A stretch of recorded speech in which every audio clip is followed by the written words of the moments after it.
Great day! Let's start our very first lesson in personal development. Module 1, Knowing Oneself. Big question: how can understanding yourself leads to self-acceptance and healthier relationship with others? And these are the objectives. Today, I will discuss about self-concept and personal effectiveness, which will pave way to knowing oneself. Self-concept is the beliefs one holds about oneself and the response of others. This serves as the construct that negotiates the two selves, the actual self and the ideal self. These are the two broad categories of the self-concept. In psychology, the actual self and the ideal self are the term used to describe personality domains. The actual self is also known as the real self. It is who we actually are, how we think, how we feel, look, and act. The actual self can be seen by others, but because we have no way of truly knowing how others view us, the actual self is our self-image.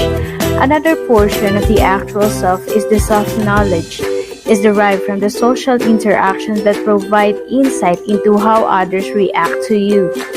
On the other hand, the ideal self is the idealized image that we have developed over time based on what we have learned and experienced. In short, this is who we want to be, what our parents have taught us, what we admire in others, what our society promotes, and what we think is our best interest. If the way you are, the actual self, is not identical or aligned with the way you want to be, the ideal self, the incongruence or the lack of alignment will result in mental distress or anxiety.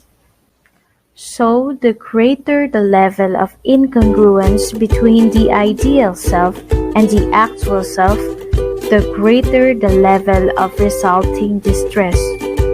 Take a look of an example here and identify whether it's congruent or incongruent.